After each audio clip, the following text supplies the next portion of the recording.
Hi YouTube, it's Jasmine Marie, and I am here to talk about Love and Marriage Huntsville Season 4, Episode 3. My kid is here making noise, so you're going to hear baby sounds throughout the video. He's banging on the screen, you know. He's going to bust it open. I'm going to take him outside at 1 o'clock. I don't have him on my watch. I don't know what time it is. But anyway, let's go ahead and dive right on into this episode of Love and Marriage Huntsville. It was a very interesting episode, so I'm really kind of excited to talk about it. The episode opened up with Maurice Marcel and Martel. Maurice Marcel and Martel, the three M's. And they were talking about the picture from last season where Carlos, the host, asked who had been around Martel to see if he had feelings for this woman, yada, yada, yada. So they talked a little bit about that. Martel, let Marcel know that he felt like he kind of threw Maurice up under the bus. And Martel said that Marcel had a lot of people to apologize to. I really don't know what that was about. I can understand how Marcel would need to apologize to Maurice for the picture. But Marcel doesn't feel he did anything wrong. He never does. So whatever. That's neither here or there. So yeah, they're just talking about that. And what else they were talking about? I think that was pretty much it. I think they did talk about something else, but I can't 100% remember. Oh, they were talking about something else. So they were talking about Louis and how Martel felt that Marcel and Tisha and some other people ganged up on Louis and Tiffany at the reunion, and Martel feels like Louis and Marcel should meet up and have a conversation. Now, my thoughts on that, I don't really think that they should meet up and have a conversation. Of course, they're going to meet up and have a conversation, but I don't deem that to be necessary because I feel like they don't have a relationship. Their relationship is bonded because of the show. So it's not really a real relationship. And though real relationships can form through the show, I just feel like Marcel is one of those people who I don't really care. So I said what I said and that's that. And I totally like Marcel for that. I like his personality in that sense of you like, you know what? Yeah, I said this. And if you don't know me, you don't need to come for my marriage, which I do believe is true. If you don't know someone, don't come. And let's take out come for. So let's say that they're not coming for your relationship, but they're speaking on your relationship. I do kind of feel like if you don't know someone, don't speak on their relationship because you don't know this, that, third, or the other. You're going off of what you think you would do or what you think you know, but you're not that person. And different people do different things. And I have these conversations all the time with people. I'm like, I'm not going to speak. I am so honest with this. I'm always like, well, I'm not going to speak on that because it's not my place. And even if it is my place, how somebody else operates is not how I would necessarily operate, or the way I move may not be how somebody else would move. So I'm not going to judge or talk shit about a person for not moving the way I would move because I'm only going to tell you how I would move. So I totally agree with Marcel in that sense. And yeah, I kind of like Marcel. So anyway, we go to Tiffany and Louis, and they're sitting in their house. The kids are gone, so they have the night, weekend, whatever it is, to themselves. And they're supposed to be, I think, watching a movie or doing something together. And they bring up the situation of Marcel and the reunion and how Martel wants them to meet up, I think. And one part that I didn't like about this is so Tiffany's also catching him up on the sleepover. So the sleepover that Mel had. So she's telling him about what happened between her and Kimmy and how Stormy intruded. And by the way, last week I did not do a video because I was kind of busy last week. Was I kind of busy? I don't know. It was a reason why I didn't do a video. I think because on Monday I just wanted to relax because Monday is my relax days. And then again, by the time of the week, I always be I'm going to do the video. And then it's I get tired and I'm like, okay, I'm not going to do the video, whatever.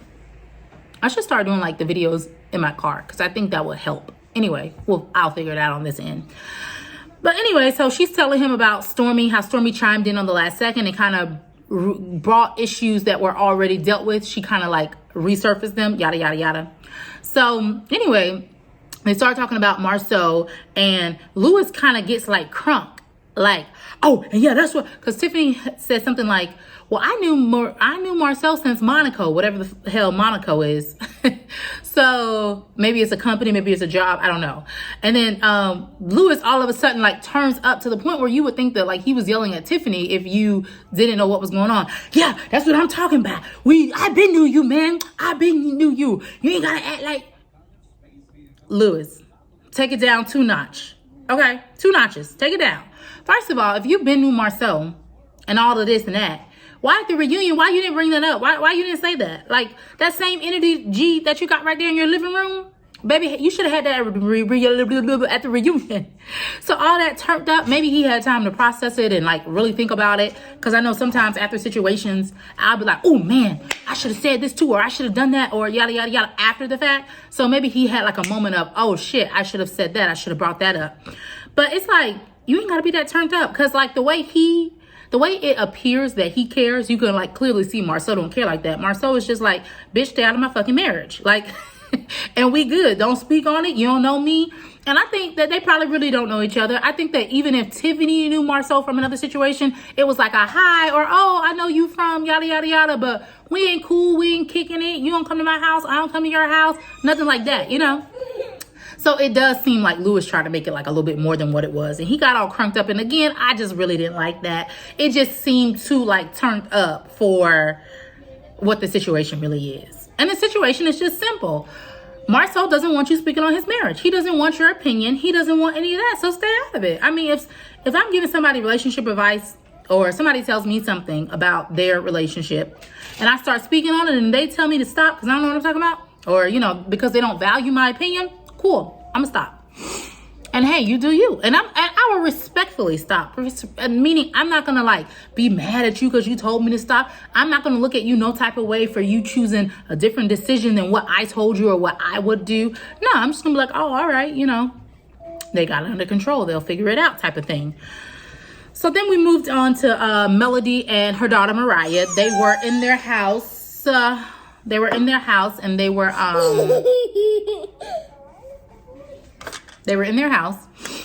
have an audition room in their house and they were practicing for Melody had an audition or something like that. You want to be in the video? Melody had like an audition or something like that. So they were practicing and Mariah was working the camera. And you know, Melody might be a lot of things. I'm actually a fan of Melody. So like when the viewers say things like how they don't like her and such, I don't feel those ways because I am a fan of Melody. And I feel like however way she acts, you know, towards what transpired in her marriage or whatever, I don't hold that against her. But I wanted to say, like, I feel like when Melody talks about her children or whenever she's around her children, it's like she lights up. And I love how she speaks enthusiasm and just like, encouragement into her children. And I like the talks that she has with her children. Like when she was sitting down talking to Mariah. Okay, he just dropped all the snacks. Like when she was sitting down talking to Mariah about why she works so hard. Like, hey, you know why mommy works so hard? So that mommy can do this and so that mommy can do that. And, you know, so that mommy doesn't have to depend on anybody. And I really like that about her. Like the same thing happened when Letitia's mom got on the internet and was talking about like hair, who has the longer hair and yada, yada, yada. And she sat down and had a conversation with her children about the hair. As far as the acting goes, I don't know what the gig is, but it didn't really... It seemed a little amateur, although she probably is an amateur, but it seemed very amateur. It's like when she was like, what car? What? It seemed very bad. So hopefully she keeps practicing. So then Martel and his mom comes over to his house. Yeah. And they taste wine. And he goes, yeah, well, when I was with Melody, we used to drink a lot of wine. We had a favorite wine in particular, and I was telling everybody about it. And then it started getting sold out of the store. So I figured I'd make my own wine. I definitely would try the wine for sure. Because y'all, sweet red wine, that's my middle name. Sweet red wine, I only drink sweet red wine. And like outside of white, I drink sweet red wine. But you're coming up, wait, hold on. So you're coming up with a wine because you and your ex-wife used to drink a lot of red wine and you're not a big drinker? Make it make sense? Are you doing the wine because you and your ex-wife used to drink a lot of wine? Or are you doing the wine because your favorite wine is out of the store? Just the fact that he brought that up, I guess maybe he wanted to tell the story of how he drinks wine. Because although he's not a drinker, he drinks wine because him and Mel used to drink a lot of wine together. Whatever. I'm laughing because it's like, I don't know, that seems a little awkward to me. Like, oh, me and my ex used to drink wine, so now I want to put out a wine line. Is that like an inspiration to your ex? I can tell you right now, that other woman, that mistress, that other woman, whatever she is probably pissed that he is doing a wine because him and his ex-wife used to drink a lot of wine when they was together. A lot of red wine when they was together. Okay? So then Tisha and Marcel, they're sitting in their living room with their children and they're discussing a trip to Africa. So Marcel already went to Africa without his family. So now I think he's going to take his family. So he's explaining to Tisha about Africa and the kids, and they're talking. And then one of his kids said they want to go to Maui, which is in Hawaii, yada, yada, yada. So it sounds like they're going to go to Africa. So then Tisha brings up something like how she doesn't like what people say or what the blogs say, and she kind of asked Marcel about the secret apartment, and she's like, well, did you talk to Martel about that? And he's like, about what? And she's like, the apartment. Now this can go two ways. Why would I talk to Marcel about the apartment if there's no apartment? I do understand that men can have, you know, man conversation, bro conversation. Like, ha ha ha, bro, let me tell you. How about they saying that, B, you got an apartment, ha ha ha, type of thing. I want to say this, though. I want to say that if Marcel is cheating on Tisha or has cheated on Tisha, and it comes out later down the road, like, oh, that he had been cheating and, like, you know, he's been with X amount of women, or even if it's just one woman, whatever the case may be, I can truly see how Tisha would believe that he hasn't or didn't. Here's the thing. This is my logic on this. Because as I was watching it, I literally processed this through my head. Marcel is a manipulator. In the sense of, he does this thing like, when she asked about the apartment, oh, all my names are on my cars. So don't you think if I was at some secret apartment, they will see my name on the car and picture this or picture that? So as a woman, as Tisha, she could easily think, oh yeah, that is true. His name is on his car. So if he was cheating, somebody would take a picture of it. I would see the picture. So maybe he's not cheating because she feels there's no proof. So if it ever does come out that he has cheated or has been cheating or whatever the case may be, we need to not call sis dumb or come down hard on her, because I do feel like he kind of manipulates her, and he does something to her, and it doesn't have to be manipulate in a bad way, but the way that he puts things like, oh, well, my name is on my car. Oh, well, this. Oh, I don't care about that. It's kind of like almost allows her to reassure herself, like, yeah, okay. Like, for instance, this is not a true story, but this is how I'm gonna break it down to be understandable. If my boyfriend cheats on me or is cheating on me right now, and I say, hey, somebody said you were here, here and not there, and you were here and not at work, and he goes, no, I was at work. You know, I work from this time to this time. I would be like, oh yeah, he was at work because he does work from this time to this time. Yeah, okay. No, they lying. They ain't telling the truth, or they got it mixed up, you know. So that's how I feel Marcel and Tisha's relationship works when it comes down to that issue. Marcel, don't come at me for speaking on your relationship. I just think that I noticed that in the scene, like, he's like, oh, my name is on all cars, or, you know, it's all like he already has it, and he's like, all right, talk about what? Like, he acts like, nah, I don't know. Like, what I'm gonna talk to Martel about an apartment? Ain't no apartment. So I don't know that he ever said that there wasn't an apartment. All we know is if there is an apartment, his cars have his name on it. Forget the fact that he could rent a car. Forget the fact that, somebody could have picked him up and they could have gone to the apartment. We just know his car isn't there. So, whatever. Kimmy and Maurice, they are packing for their honeymoon. After 3.5 years, they are finally going on a honeymoon, which Kimmy didn't think would happen, but it's finally happening. We're going on a honeymoon. So anyway, Kimmy is talking to Maurice about, I fucking love Kimmy.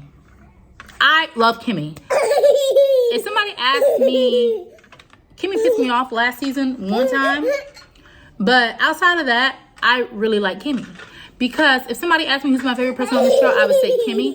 Her level of communication is just beyond immaculate. Like, if I aspire to be a better communicator, or if I had to aspire to be like anyone or like any skill, it would be to communicate better like Kimmy.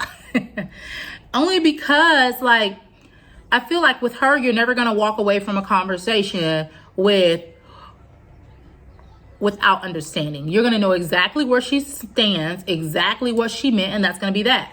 So she's catching Maurice up on what happened at the sleepover. And she called out Kiki, Tisha's cousin, which I too think is weird. Like, I'm curious to know what the relationship between Kiki, Tisha's cousin, and Melody really is. Is it just, I'm about to be friends with you because I'm not friends with your cousin, or like, were we all friends, or what's the case?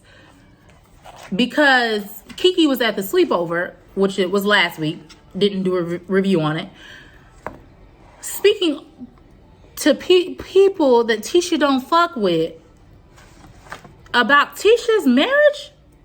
And I love that Kimmy called that out to Maurice, because that's some flaw shit, okay? Let's call it what it is. That's some flaw shit, okay?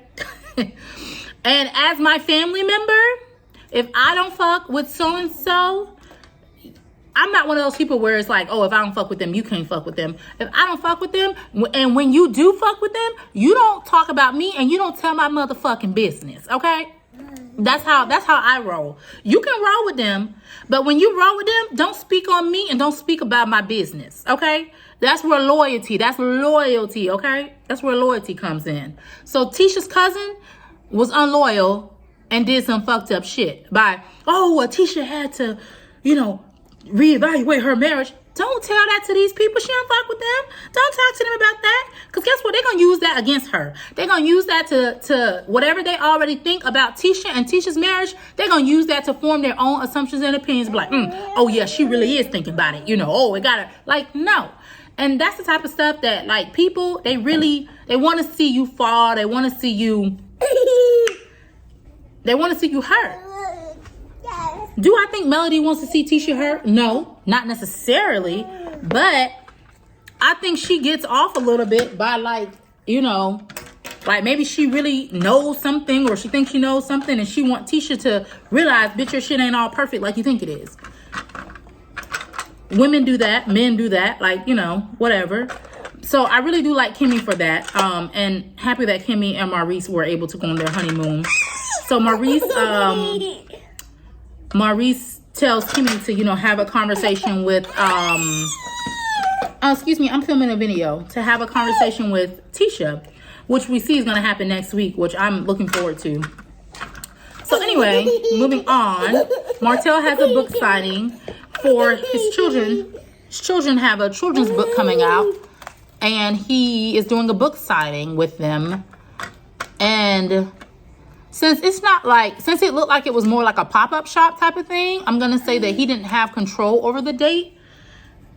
And if it's true that he contacted Melody the day before, then whatever. Then the kids can't be there. You contacted me the day before, whatever. Now, he contacted, if it didn't happen, if it happened the way Melody said it happened, which he contacted her the day before and, make sure the kids' hair going to be done, that type of stuff, then yeah, I get it. We already got plans. Like, you doing this all late. Like, no, like, it's not going to happen. Now, Melody is in fact lying, and he did contact her in advance and say, hey, I know it's not my weekend, but can I get the kids because yada, yada, yada. to each his own. I'm not going to say, well, then Melody should give him the kids, or, you know, even though it's not his weekend. I'm a firm believer in, bitch, I'm not about to voluntarily be a single parent. So whenever you want your kids, you can get your kids. My only requirement is that you pay to get your children whenever in the hell you want them. I'm not going to be like, oh, so-and-so can't stay this long. I'm not going to be like, oh, so-and-so can't come. Baby, I'm not voluntarily being a single parent. I've already been a single parent for 10 years. My child is 12. Of those 12 years, 10 of them have been of single parenting. I have been the sole provider and person for my daughter, and trust me, I would never voluntarily be a single parent unless the child is being harmed in some sort. Now I have another child who is 19 months, and that child is fortunate enough to have two parents in the house, okay, right now. I'm just playing. So, I don't have to deal with the single parent struggles right now, okay?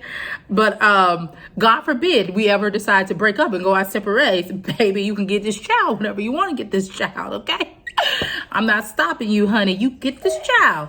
I think more women need to have that mentality. I'm not about to voluntarily be a single parent. Honey, if a man wants to get his children, let him get his children. Sis, go do you. Go have a drink. Go get your nails done. Go get your feet done. Don't tell. If he wants them for 3 months, bye. Let him get them for 3 months. Sis, you do you for 3 months. So anyway, yes, if it happened the way Melody said it happened, I totally understand. Like, you know, she had a funeral to go to. It can't happen because there's just logistically not a way. We're going to be with family. We're getting on the road, yada, yada, yada. Or, you know, I think that it comes down to also the type of relationship you have with your ex-wife, ex-boyfriend, with the other parent, with the co-parenting parent. Because, you know, if y'all have a good relationship, even if she was going out of town or whatever, you know, she maybe would have stopped by even if they were able to stop by for like 30 minutes. But because the relationship is so bad, which is when you're going through things, I think it's also important to just, especially when you have children, to remember like, okay, well, you know, if we're ever not together, like, you know, you're still going to have to answer to that person in a sense. Like, so, you know, just try to take the high road. Not always, because we're human. Like, I get nasty sometimes with people because I'm human. Majority of the time, I'm a great person. But sometimes I do snap. And, you know, Martel wasn't the nicest to Melody. Melody wasn't the nicest to Martel, rightfully so. But Martel, you can't expect for Melody to just have the kids there with 24 hours of notice. And Melody's mom said like, oh, it's a sense of control or whatever. Although I don't feel in that moment, the way it was shown on TV, it didn't feel like control because he did seem genuinely hurt. And just because he's genuinely hurt doesn't mean that it wasn't control. I just think honestly that, you know, he just wanted his kids to be there for the book thing. I don't think he was like, oh, well, it's not my weekend, I'm gonna try to get him. Because it's not like he tried to get him to take him to the park. Like, that was kind of a special occasion, you know, like, oh, this is my kid's book, they're authors, I would like to be here for the signing and for the reading. So that's totally understandable. I just think, you know, how he went about it was not the best. Like Melody said, you know, if he should have contacted her a week before, like, hey, you know, I know it's not my weekend, but the kids have a book signing. I would like for the kids to be there. Do you think, you know, that's possible? And then, you know, she could have decided from there. If she said no, whatever. It might have been a little petty if she said no. But also, if she didn't respond back to him, that is kind of petty because she could have just, I don't know if she responded back, but the way they made it seem on TV is like she didn't respond to him and that he couldn't get in touch with her. So I think, you know, she could have been like, oh, we got a funeral to go to, so we won't be in town type of thing. But they both could have probably handled that better. But it's a sticky situation because I know, like, in my own personal situations, like, I don't always talk to the other parent who is the absent parent. So I don't communicate with that parent. I just kind of, without telling my business a little bit, but I don't communicate with that parent. So like, I can understand how Melody could, you know, basically feel or whatever. Anyway, I'm gonna end it on that note. That's all I got. You want to say bye to these people? I need to review Candy and the Gang because I did not review Candy and the Gang last week. So I'm about to review Candy and the Gang. I actually already watched it, so all I got to do is review it. But yeah, y'all have a great week. It's Monday. Have a great rest of your week. And I look forward to talking to y'all next week. Bye.